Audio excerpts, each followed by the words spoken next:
Hi అండి, అందరికి నమస్కారం. నా పేరు కిరణ్. ఇప్పుడు మనం మాట్లాడుతున్నాం Brahmamudi serial today episode review గురించి మాట్లాడుతున్నాం. అలాగే ఎవరినో కొత్తగా చూస్తాను మాత్రం సబ్స్క్రైబ్ చేసుకోండి. చాలా మంది చూస్తాను సబ్స్క్రైబ్ చేసుకోవట్లేదు. అలాగే లైక్ చేసి వీడియో చూడండి.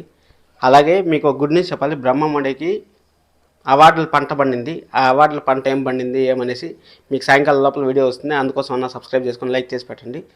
మీరు ఈరోజు మనం ఎపిసోడ్లోకి వెళ్ళిపోయినాం అంటే ఈరోజు ఎపిసోడ్ మాత్రం నాకు చాలా బాగా నచ్చింది. చాలా రోజుల తర్వాత ఫ్రెష్ ఎపిసోడ్ చూసినంత ఫీలింగ్ వచ్చింది. ఖచ్చితంగా మీకు కూడా అదే విధంగా వచ్చినా కానీ లైక్ చేయండి. చూద్దాం ఎంతమందికి ఫ్రెష్ ఎపిసోడ్ చూసిన ఫీలింగ్ వచ్చింది అనేసి. ఎందుకంటే ఇన్ని రోజులు ఇల్లు పంచాయతీ అనేసి ఉంది కదా. ఈరోజు మాత్రం కొంచెం కంప్లీట్గా డిఫరెంట్గా ఆఫీస్లో ప్రాబ్లమ్స్ అవన్నీ చూడడం చాలా బాగా అనిపించింది. అలాగే రాజ్ కావ్య వాళ్ళు ఎలా ఫీల్ అవుతా ఉంటారు, వాళ్ళు దూరంగా ఉండి ఎలా ఫీల్ అవుతా ఉంటారు కూడా చాలా బాగా చూపించారు. మీరు ఒక విషయం గమనించారో లేదు, కావ్యరాజు ఇద్దరు ఒకే డ్రెస్లో ఉన్నారు. అది ఒకేసారి షూటింగ్ జరిగింది. ఆ రోజు కావ్య దుగ్గరాల ఫ్యామిలీలో ఉండి ఆ కుర్చీలో కూర్చొని షూటింగ్ జరిగింది. కావాలంటే మీరు గమనించండి, లాస్ట్లో ఫ్రేమ్లో మనకి రాజు పేపర్ రాసి అంటారు కదా, రైటింగ్ రాసి అంటారు కదా. ఇక్కడ రాజు డిస్టర్బ్ అవుతా ఉన్నాడు, కావ్యాన్ని డిస్టర్బ్ అవుతుంది. ఆ డిస్టర్బెన్స్కి కారణం ఏమి, వాళ్ళు ఎలా కలుస్తారు అనేసి రేపు సండే అనాలిసిస్ మన దగ్గర వస్తుంది కదా.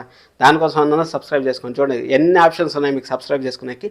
సరే అనేసి ఈరోజు ఎపిసోడ్లోకి వెళ్ళిపోయినా అంటే స్టార్టింగ్లో అందరికీ బుద్ధి అయితే చెప్పాడు. చాలా బాగా బుద్ధి చెప్పాడు. అలాగే అందరూ పని చేయండి, అందరూ పంపించండి అని చెప్పేసి అన్నారు. ఎక్స్పో వస్తుందంట, డిజైన్స్ ఎక్స్పో వస్తుందంట. డిజైన్స్ ఎక్స్పో గురించి మన కావ్య రాజు కలిసి ఎలా పార్టిసిపేట్ చేస్తారని నేను సండే ఎపిసోడ్లో చెప్తాను మీకు.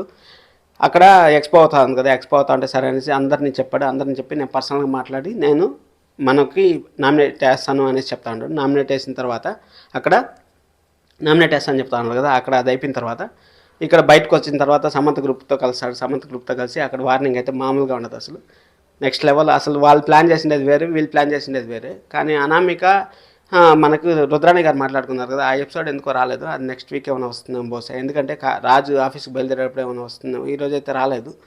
నేను చూడలేదా లేకపోతే రాలేదు నా 99% రాలేదు. సరే అనేసి అది అయిపోయిన తర్వాత ఇంకా వార్నింగ్ ఇస్తారు. వార్నింగ్ ఇచ్చిన తర్వాత మన కావ్యకు చెప్తారు, ఇప్పుడు మనం పెద్ద గ్రూప్కి మనం ఇస్తా ఉన్నాం అనేసి వాళ్ళ మేనేజర్ చెప్తారు. మేనేజర్ చెప్పిన తర్వాత నేను బెస్ట్ ఇస్తాను సార్ అని చెప్పేసి కావ్యకు చెప్పేసి అక్కడి నుంచి వస్తుంది. అక్కడి నుంచి వచ్చిన తర్వాత ఇంట్లో కావ్య కూర్చొని బొమ్మలు గీస్తూ ఉంటాను. బొమ్మలు గీస్తూ ఉంటే అక్కడ ఏదైతే సీన్ వాళ్ళు గుర్తు చేసుకుంటారు, అంటే బొమ్మలు గీసేదానికి మనసు రావట్లేదు, ఏం చేయాలి ఎక్కడ అనేసి ఆలోచిస్తూ ఉంటే అప్పుడు ఒక ముద్దు గురించి వర్ణిస్తాడు, మన రాజు వర్ణిస్తాడు. అప్పుడు మనకి బాగా వస్తాయి అంటే కరెక్ట్గా చెప్పాడు. యాక్చువల్గా ఎవరన్నా సరే ప్రేమించిన వాళ్ళు అందరూ దగ్గర ఉంటే మనకు కొంచెం ఎనర్జీ వస్తుంది అనేసి మాత్రం కరెక్ట్ చెప్పాడు. ఈ పాయింట్ కూడా నేను అంగీకరిస్తాను. అలాగే మన వీళ్ళని చూసిన తర్వాత ఎవరిని, మన అప్పుని కళ్యాణ్ చూసిన తర్వాత నాకు నా లైఫే గుర్తొచ్చింది. ఎందుకంటే మా వైఫ్ కూడా నేను పెళ్లి చేసుకున్నప్పుడు సేమ్ సిచ్యువేషన్లో ఉన్నాము. అలాగే నేను కూడా మంచి కాలేజీలో చదివించి మంచి పొజిషన్కి తెచ్చాను మా వైఫ్ని కూడా. అలాగే మన కళ్యాణ్ అప్పుని మంచి పొజిషన్కి తెస్తాను నేను మనస్ఫూర్తిగా కోరుకుంటున్నాను. మళ్ళీ నెక్స్ట్ రేపు సండే ఎపిసోడ్లో మనం మాట్లాడుకున్నాక చాలా మ్యాటర్ ఉంది. అలాగే ఇద్దరు డిస్టర్బ్ అవుతా ఉంటారు. ఆ డిస్టర్బెన్స్కి ఫుల్ స్టాప్ ఎప్పుడు పడుతుంది ఏమనేసి రేపు సండే అనాలిసిస్లో చెప్తాను. Thank you so much. This is Kiran. Love you. By all.